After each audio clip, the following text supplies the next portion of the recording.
What do you want to talk about? Jody. I'm curious, just at the end when you said that you invented a language, as a writer and not as a speaker, like you're saying, as a writer of the language and not necessarily a speaker of the language, how do you write it so that you know that the reader will get what you're saying? It's so weird. Yeah, absolutely. I had this dictionary at my disposal. George Washington Matzel, who was the first chief of police of the NYPD, put out a dictionary called Vocabulum, or the Rogues Lexicon. So this is like the most brilliant name ever to happen. And it was because his copper stars didn't necessarily understand the people they were trying to apprehend at the time, right? So when I try to explain things, I try to either take words and put them into a context that will make sense, or there's also a glossary in the front of the book, but I try as little as possible to rely on the glossary at the front, because I think that context, most people can figure out context from, like, the verbiage might be weird, but the context is familiar. So that's mostly what I tried to do, and it was bizarre. You were clever. You did French cream and then brandy, and then it was very clever, even in your reading. So there are ways in which I did synonyms, exactly. So like you have a synonym, and then you mention it just afterward, and it's exactly that, Dory. Well, I'm also thinking contextually to put this book out now, when people are texting so heavily and creating their own language. Yeah. You figure out the words from the context. But language is organic, and that's what's amazing about it. English is a head-on train collision between French and Anglo-Saxon. French and Anglo-Saxon are like, and then they created English, and it's such a beautiful language, but the different dialects and the ways English, different people speak English culturally in a myriad of fashions. And I think that having been able to write about one way that they spoke English after the fact, when they don't speak it that way anymore, although we do still stick with terms like my pal, my mate, okay, kick the bucket. There's all kinds of things that we still say. But to be able to sort of memorialize that, because language is always growing, I found that really beautiful. So, yeah, I love language. I'm going to monopolize until somebody else raises their hand. And Jody. Did you know each other? Yeah, we do. But also, you know, as an actor, do you hear the language of each person, each character in your head? I do. But that's the only reason that I can write effective dialogue. The only reason I can write effective dialogue is because I have actor training. That's it. Lyndsay, the book is gorgeous. The map, the book ends. The map. She's a math person. I'm a math person, and I'm also an NYPD civilian. And the book is gorgeous, and you need to come talk to the Emeralds. You need to. There are 36,000 people in the police, 50,000 plus in the police department. You got to go talk to everybody. I would love to, and the map is amazing. And I tried to give as much respect as possible to the NYPD that exists now, which is not the same force. It's not. It's a Even the conglomeration. oldest members. Yeah, it's a conglomeration of different organizations, actually. Yes, of course. And you had that as early as 1850. I think you were. Well, starting I to splinter. took this to a deputy inspector this afternoon, on my way out, and I said, you've got to come over to Manhattan. And he's like, well, no, I can't. And I said something about the copper badges, and he said, well, that's why we're cops. I've been working with PD since '95, and not a clue. The copper star thing, there's a couple etymologies of that word, of the term copper star. I can't claim that copper It's star what they is believe. because of but I believe that it's because of the copper You need to stars come that to they the. have. Like, I have the faith, it's like, Tinkerbell, baby. Just live, girl, just live. Vote, separate. Hi, it's the card. Yes, what can I do? How long did it take you to write the book? Can't say that. Yeah, it's for me it's divided into two sections, right? So I do the research, and that takes me 6 months. And the 6 months is I don't write anything. I just research. I just learn, because when I sit down to write the book, I am really annoyed if every 5 minutes I'm like, I have to look something up, and I'm like, who is the what what? And then I start to make noises at my face they're not pleasing to anybody. So what I do is I research them for 6 months so I can get the whole world as much as possible in my head. And then after that, it takes me about 4 or 5 months to write the manuscript. Sometimes maybe 6. 4 to 6, generally 5. And I don't do a lot of research during that time. During the previous time, I do a lot of research, and I just sort of learn things about the period because I think that I would rather have a well to draw from than have to look something up constantly. So I would find that super frustrating. What did you get out of the cookbooks? Cookbook, everything anybody ever talks about food. I find food really important. Like food is important to me, and like food. Woo!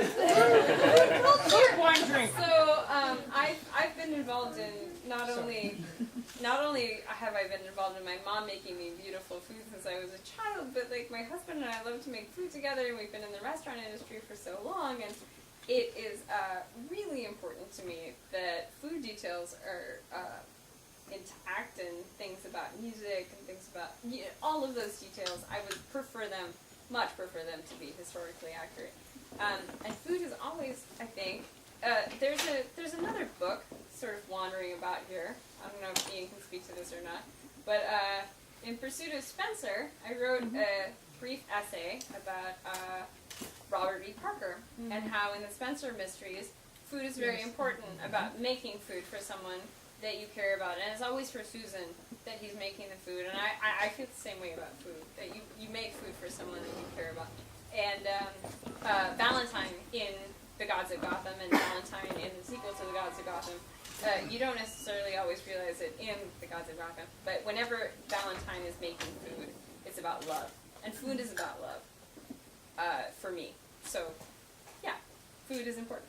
Vicky. I was struck by how pertinent and how timely your book is in the threads of nativism, religious bias, ethnic bias. Was this conscious on your part, or just remarkably lucky? No, it was conscious.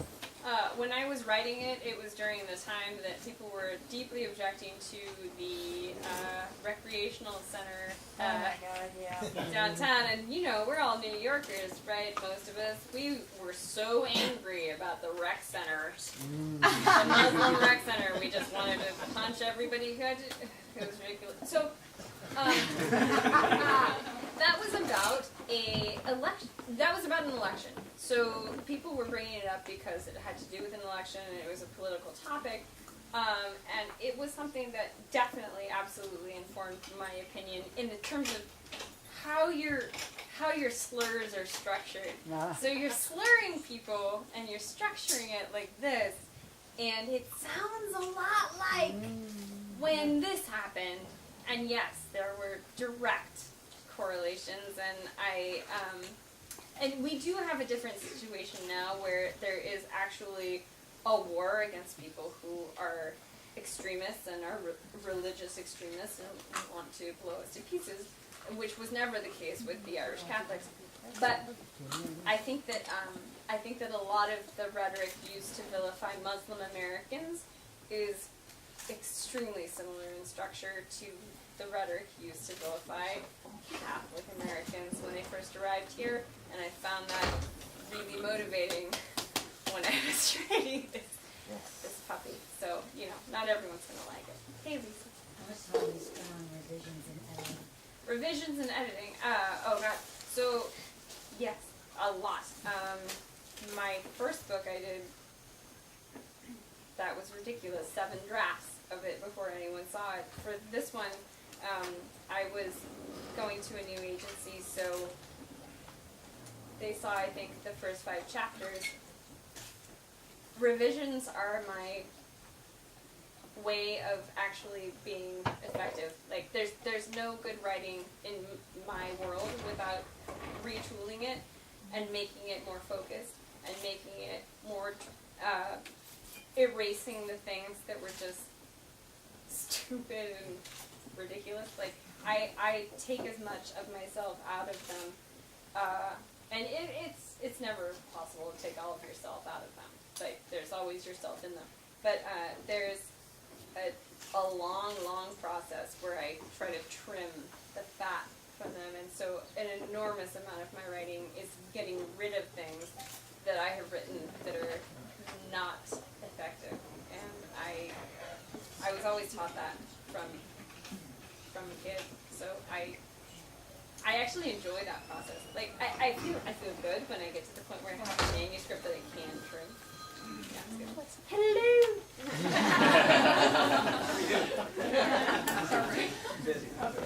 No, you had me, yeah. Hi, Beth.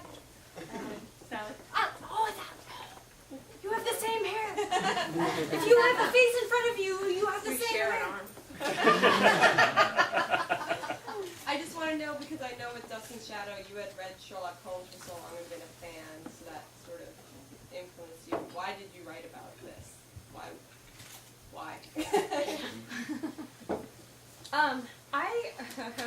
You're the image. I know, such a weird thing to talk about. I love hero stories. I love them. I love hero stories.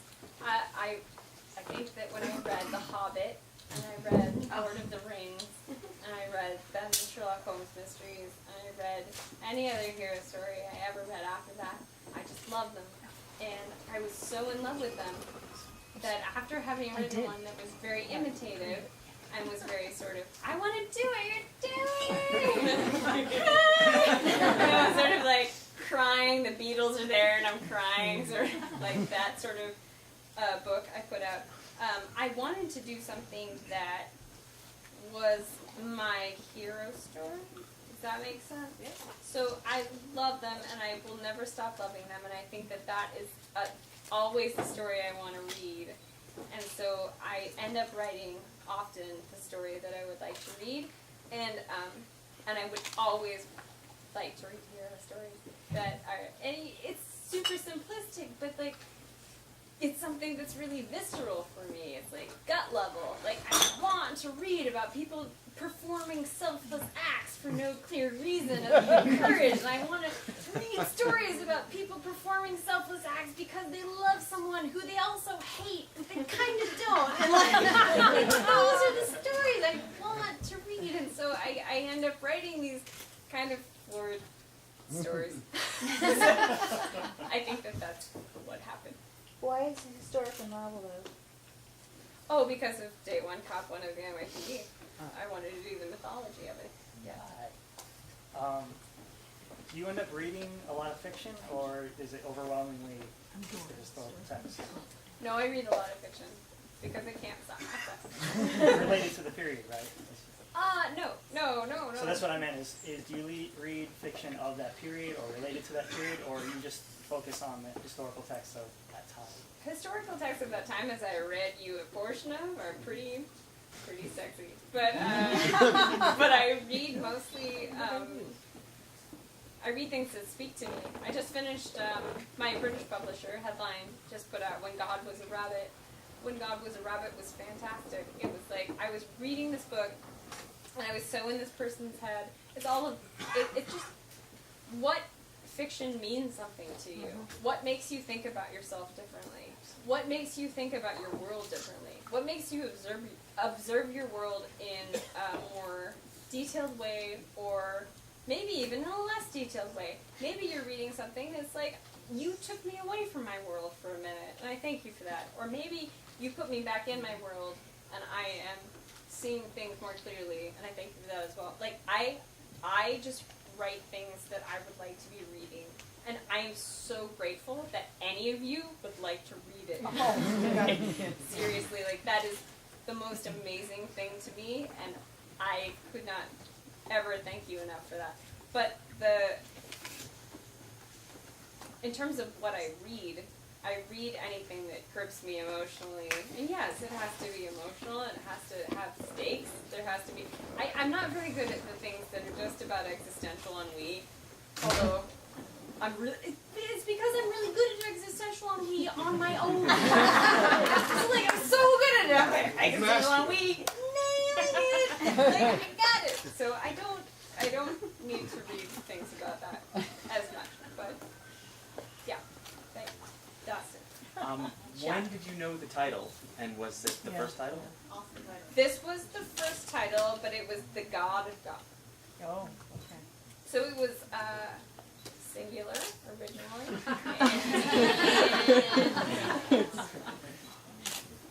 It looks good, right? When Amy and I talked about it, she decided, and I agreed with her entirely, that it was more about the battle between the Catholic versus Protestant gods in the book. Thematically speaking, she thought it was more about that than about Timothy's opinion of who the God of Gotham should be, because he never comes to a conclusion, which is true. So Tim never is like the God of Gotham, that guy. So there's never a decision made. So having the plural actually was much more, she thought, evocative, and I totally agree with her. Titles are weird. The original title of Dust and Shadow was Knife Points. Yeah. Some people still like it better. We will take Shadow. I like it. Let's see, I realize I've jumped in a lot, but you have to understand that like 2 or 3 blocks from here, you would have fallen into the water. I do. You were talking. I do You understand. got that, yeah, really well. But also, did you use the police academy, the police museum, or any of the archives? They've been closed for like 6 months. The police academy and Really? the archives, No, the archives, the museum. Most of the museum has been closed for quite some time. The New York Historical Society is much more useful for anything that you want on that front. So if you want to talk about police doings, go to the New York Historical Society. Do not go to the police museum. Well, we take information, we don't provide. That's I understand.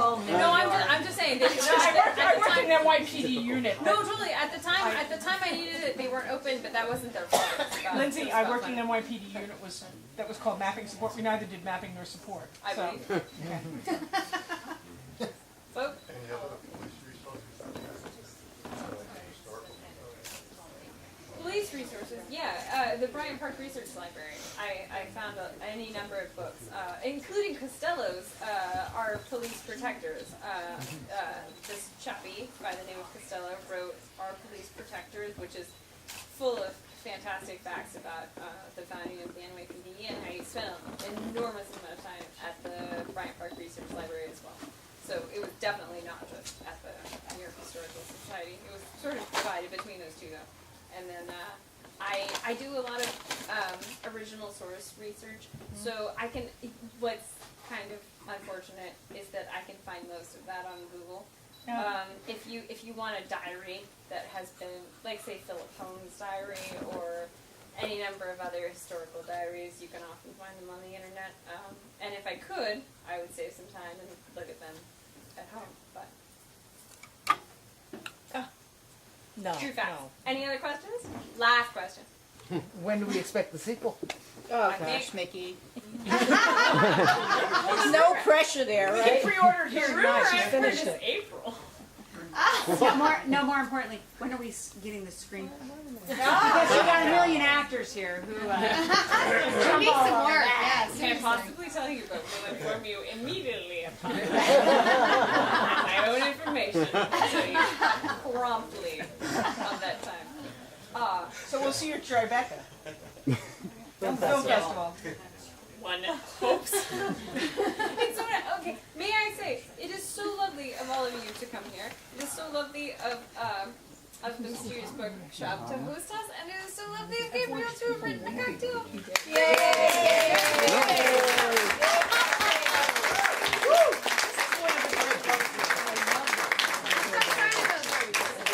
Thank you for coming. I would love to This is our Nick and chat Nora. with you further, and